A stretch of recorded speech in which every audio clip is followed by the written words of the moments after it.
Welcome to the Journal podcast from the Chartered Insurance Institute, a place for thought-provoking discussion from the world of insurance and beyond. I'm Luke Holloway, editor of the Journal. In this episode, we're joined by incoming CII President Callum Beaton to discuss the focus of his presidency for 2026, how he plans to connect with members, and his vision for how the CII will continue to support members, the wider profession, and the public. So hello, Callum, and thank you so much for joining us on the Journal podcast today. Luke, thank you very much for the welcome. It's a great pleasure to be here.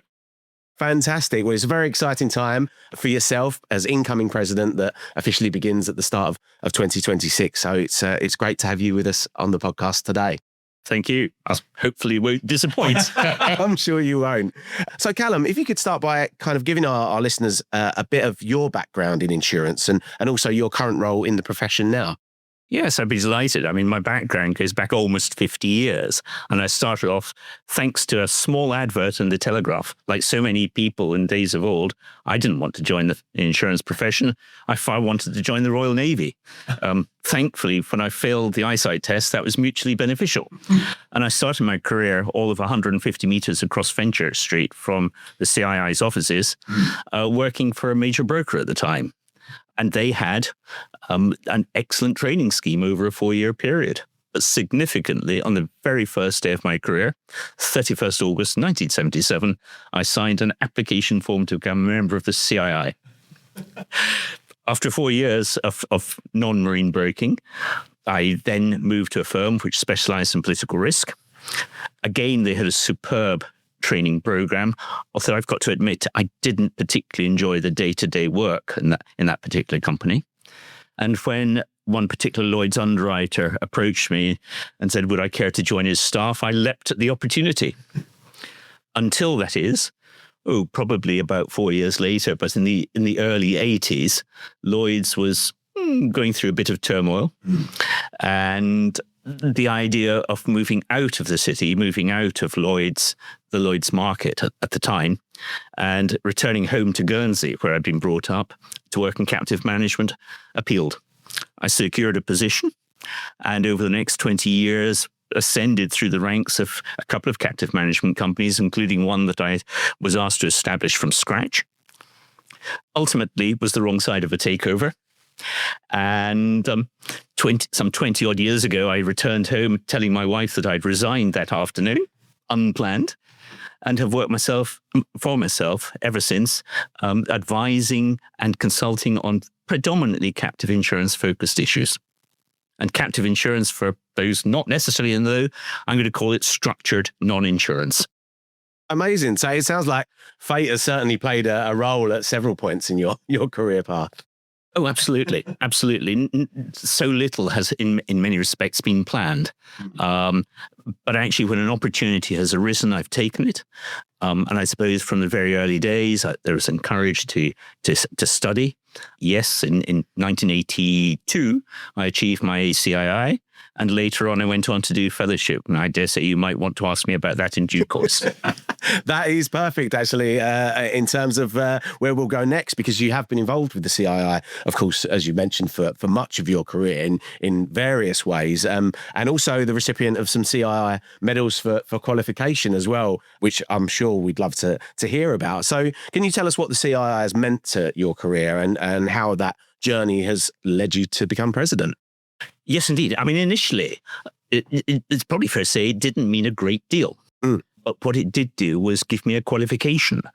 Having wanted to join the Royal Navy, I'd not focused on going to university.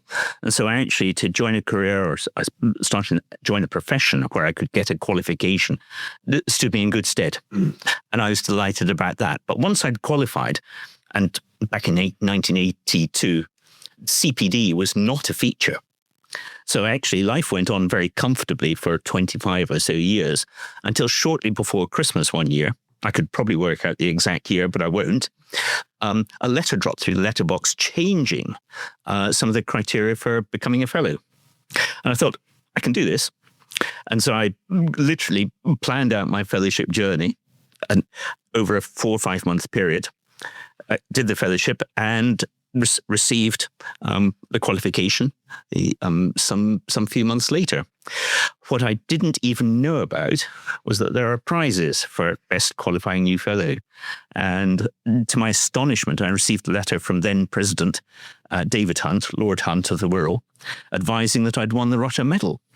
And I think one of the proudest moments that I have in my career was when not just I, but my wife and 2 sons went to Guildhall and I received the medal, which was fantastic. But actually, that then segued into further involvement with the CII, because shortly afterwards, I received a letter from the then chair of the Fellowship Assessment Board inviting me to join the board. And for the next 10 years, I was frankly highly privileged to be able to be part of the assessment team. And of course, at that stage, I couldn't tell anyone, but I now have nothing to do with fellowship, which is why I can tell you. And actually, one of the things that everyone should know is that in terms of assessment for fellowship candidates, it is absolutely confidential in both directions. The assessors don't know the candidates and vice versa. So I was involved there for a period of time. But then there was a curious intervention that I was reading an article one day. I can't remember what the article was about, but it sufficiently annoyed me that I started penning a note as to what I thought was wrong with it. I see. I then thought nothing more of the initial note, metaphorically put it in the bottom drawer and rediscovered it some months later. Well, some further months later, in fact, and some 12,000 words later, I entered the Morgan Owen essay competition. And to my astonishment and further delight, won that. Amazing. So yes, 2 very significant accolades that I've collected. And actually, one of the things I very much look forward to in my presidential term is I hope to present one, or indeed even better, both of these awards. Wow, that would be, fantastic. And am I right in saying that you're actually the only individual to have won both of those prestigious I believe awards? so. Yes. I believe so, but I'm not 100% certain on that, but I believe that's the case. Fantastic. Well, how that would be quite amazing if you're able to present those at some point. That'd be terrific. But alongside that, I mean, I also found myself getting involved with the local institute at home in Guernsey. I found myself elected to the then Representative Council, which subsequently morphed into the Local Institutes National Forum. I sat for a brief period on the board shortly before COVID. And I dare say about 6 years ago, thought that my career, so to speak, in terms of CII involvement had finished. Until I was approached to see whether I would like to become involved in the local institute's annual awards and the assessment of that. And I have to say that's perhaps been the most rewarding period of my involvement. Because in terms of receiving nominations for award recipients, just the scope of what people have done, it's just amazing, not just in terms of what they've done for themselves within their profession, what they've done for their local institutes. And in so many cases, people have actually gone on and had a huge variety of things within their communities. And it is spectacular. And indeed, my involvement in that committee morphed further. And I chaired the committee for 2 years. And indeed, my final term, so to speak, was earlier this year, and I handed over the reins to my successor, Martin Ashfield, which I was delighted to do. And I know that the awards going forward are in very good hands. So I think in summary, that's probably about it. Oh, hang on. I've forgotten the bit when someone then did approach me at a dinner, took me aside and advised me that a committee had met and the board had met, and would I consider becoming deputy president and subsequently president? I am not normally lost for words, but the individual in question can bear testimony to the fact that I was. And I now look forward with immense pleasure, immense pride, and immense humility, actually, to assuming the office of president as of 1st January 2026. It really is such a fascinating backstory. I mean, for you to have both perspectives of entering these awards, of these fellowship accolades in the first place, then becoming part of the committees that choose the winners. I mean, you've got a great view of what they mean both to yourself and to the recipients, our CII members. Yes, I think so. But the funny thing is that actually throughout, I just think I've been doing what I've enjoyed doing and trying, particularly when there's when it comes to volunteering, trying to do it to the best of my ability. And I've never thought there's anything untoward. Absolutely. And you touched upon there, I mean, how encouraging it is. And you see the effort these members put in on a voluntary basis and the work they do in their communities, that kind of thing. That must be really kind of fulfilling for you to see that as well. I think it's absolutely fantastic because the range of activity and fundraising, whether it's being for walks or indeed helping someone who's unwell, just taking their dogs for a walk. I mean, that's rather simplistic, but it's the depth and scope that people attend to through their careers. And it really is eye-opening and heartening. And in many respects, to me, I think that harks back to one of the very simple ethos about insurance. And that is there is not a single element of life for everyone, fundamentally in developed nations, that one way or the other is not, I'm going to say, underpinned rather than impacted by insurance. Underpinned, whether it's in terms of being able to drive a car, because you have to have insurance, health insurance, household insurance, you name it, insurance is involved. And I think that's one of the things that people miss. And so the breadth and scope of insurance as a career and what insurance delivers to society is fantastic. And is often undervalued and missed.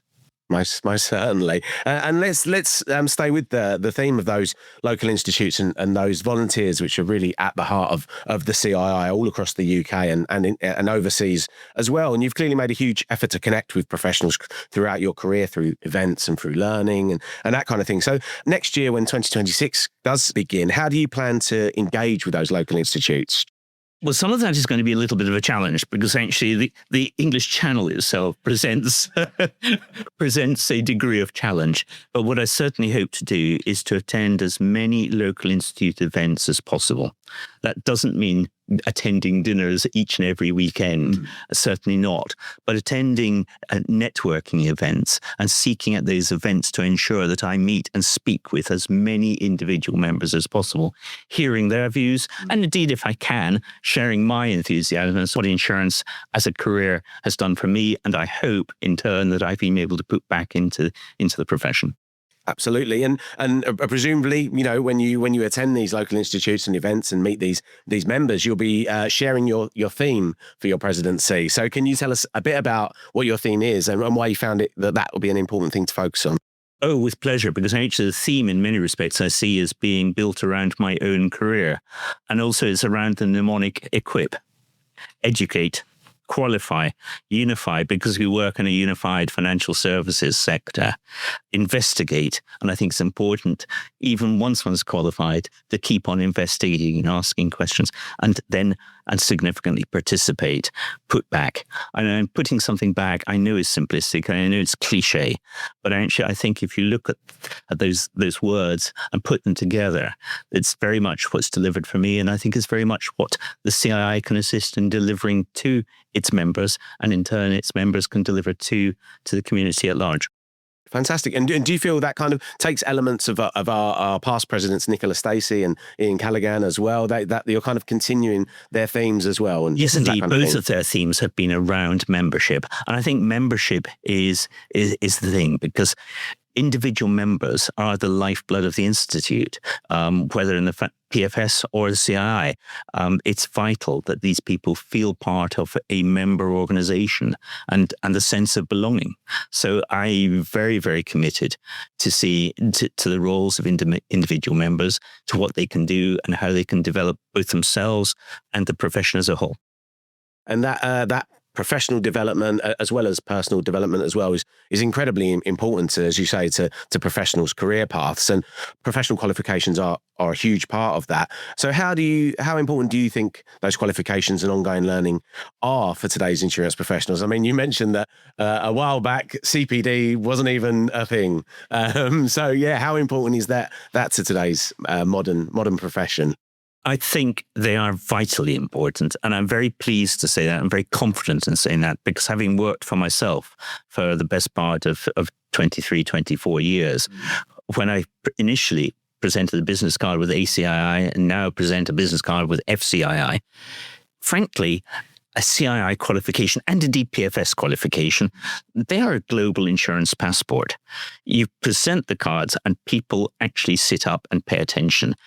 And to the individual, and particularly to any individual in a situation where possibly jobs are at risk or whatever, it's if there is something going to differentiate the qualified from the unqualified, it's all too easy to say who's in this better starting block. It's the person that's qualified.